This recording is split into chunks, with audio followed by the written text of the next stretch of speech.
Funny enough, there was a time where I actually defended Doctor Strange in the Multiverse of Madness. And no, not because I thought this was like some masterpiece, but for me, I thought the reaction to this film was way too dramatic at the time. I remember when this movie came out, it felt like people were acting like Marvel had committed some kind of crime. I remember leaving the theater thinking like, that was fine. Like I had a good time with that movie, maybe even more than fine. Honestly, I had a great time. The crowd was packed and the energy was very real. I could remember coming off the success of Spider-Man No Way Home. This movie felt like another major MCU event, which is all I want from these superhero movies at the end of the day. We had Sam Raimi directing and we had a couple pillar characters in the Marvel Cinematic Universe returning. And I just thought the hype around this movie was exciting. And so yeah, in that moment, I thought people were overreacting, but now I kind of get it. Because I just rewatched this movie 4 years later, and I think something has become very clear, is that this movie is a lot more fun than it is actually good. So before we talk about the movie itself, we have to talk about what surrounded this movie, because Multiverse of Madness released at a very strange time for Marvel.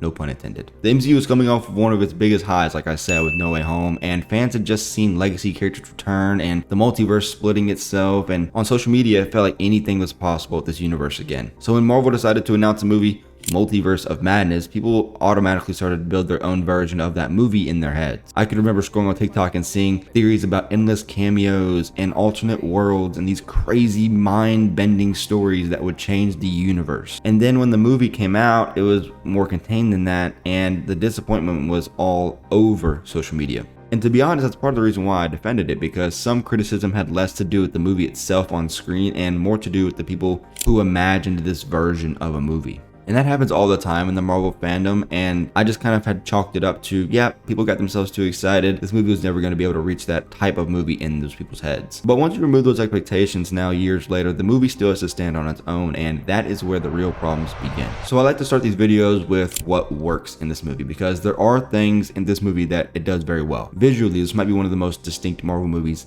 ever made. You can feel Sam Raimi behind the camera the whole time with the whip pans and the camera movements just in general. And that's great because Marvel has always struggled with that. They've always felt like more of a machine than actually letting their directors get a voice. They've done better as of recently, and I think that this movie kind of started that, but they still had a little bit of a hold on Sam Raimi, which I'll get to later in this video. Because like I said, one of the biggest criticisms of modern Marvel movies is that too many projects feel visually anonymous, I guess. Like they could have been directed by anybody, and this movie does not have that problem. Whether you love every creative choice or not, it has a distinct style. For example, the Wanda horror sequences work because it's Sam Raimi behind the camera and he commits to them. I love the scene where she attacks the Camartage and the reflection sequence, the dreamwalking scenes, and these moments feel great and they feel alive in a way that a lot of MCU action sequences don't.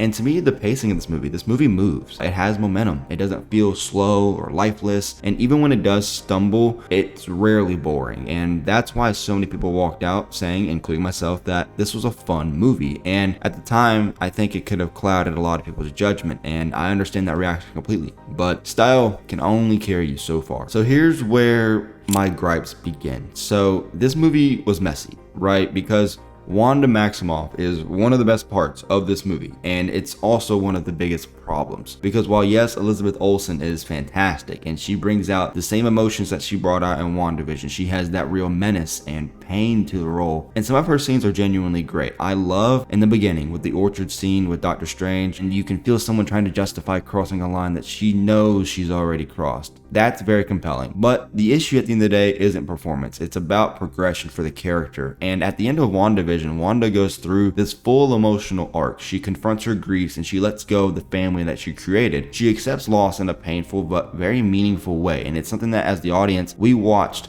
her grow and it felt very earned. So when the next time we see her, she's a full villain willing to murder anyone in her path, and most of that transformation happens off screen, that feels like a huge problem and a huge missed opportunity for Marvel. Because literally one of the most basic storytelling rules is show, don't tell. And if Wanda was going to become the villain here, I don't have a problem with that, but that descent needed to be shown on screen. We needed to see her slipping again. We needed to see her internal battle without her kids, and we needed to see that tragedy to make us really feel for the character. Instead, the movie uses this plot device called the Darkhold, and we just say, oh, well, that corrupted her. And sure, that might push the plot along for this movie, but it doesn't satisfy the character in the grand scheme of the universe. And when your biggest emotional turn happens between projects, the audience feels the gap. And what makes it even more frustrating is that the movie doesn't only rush Wanda's arc, it literally just repeats the same story beats from WandaVision. Let me break it down. Wanda suffers loss. Wanda breaks morally because of the loss. She hurts innocent people chasing what she wants.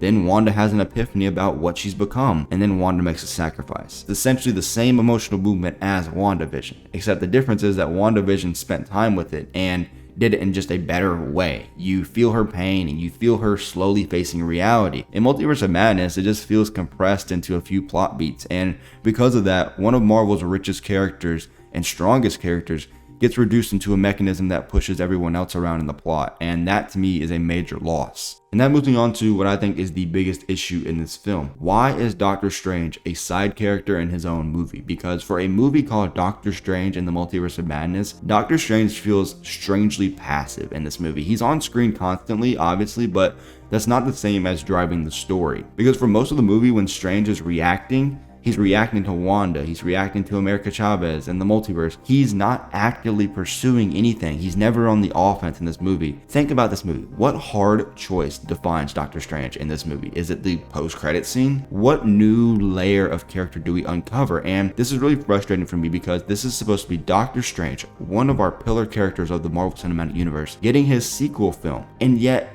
he gets put on the sideline. This movie touches on ideas about whether Strange always has to be the guy holding the knife, so to speak, right? Meaning whether he has to be the one in control. And that's an interesting theory until you feel like, oh wait, we've already explored this in Infinity War, but he actually let go of the time stone. So he already has gone through his arc as well. So we're just repeating arcs now for both of our top two characters, which is just weird. And then there's the title itself, and this is where you cannot fully blame the fans, I guess, because the Multiverse of Madness doesn't really feel like madness because it's a bold title, but the movie never really earns that title because there's only one, I would say, universe hopping sequence, which is really cool and creative. It's when they're falling through the different realities. But for a story that's supposed to be built around infinite possibilities, the imagination feels very, very limited. We should be seeing alternate versions of heroes and villains. We should be seeing these crazy on-screen worlds. It's Doctor Strange, right? He's a sorcerer. He's a character who can literally create anything in the world.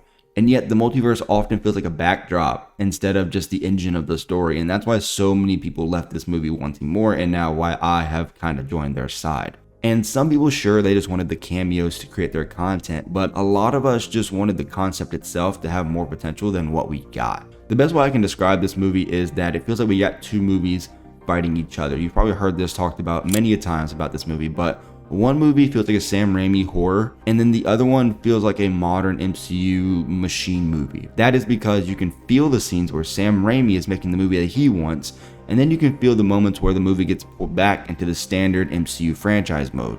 One side feels like it's written by Sam Raimi and the other side feels like it's written by Michael Waldron, and the movie never fully becomes itself. It's just feeling like it's being pulled in multiple directions, and as an audience member, that is frustrating. It's almost weird. You almost want the movie to either be great or just bad, because to me, if a movie is just okay, it's just like eh. And it's frustrating because you can see a better vision of this movie, but there's just something holding it back. Even the Illuminati sequence captures this mixed identity perfectly, because on one hand, it's kind of awkward. It kind of just stops the movie in its tracks to be like, oh hey, it's like dangling keys, right? It's like, oh hey, MCU fans, here's the Illuminati, right? And then it literally just exists for the surprise of casting and audience reactions, just for Wanda to pack them up in like 10 minutes, which I'm not gonna lie, I loved it. The Black Bolt moment, like that's awesome. It was really cool to show the power of Wanda, but I hate that it was half gimmick, half inspired filmmaking, and that to me is the whole point of this movie. Those are my thoughts, guys. Let me know in the comments below what you think about this movie.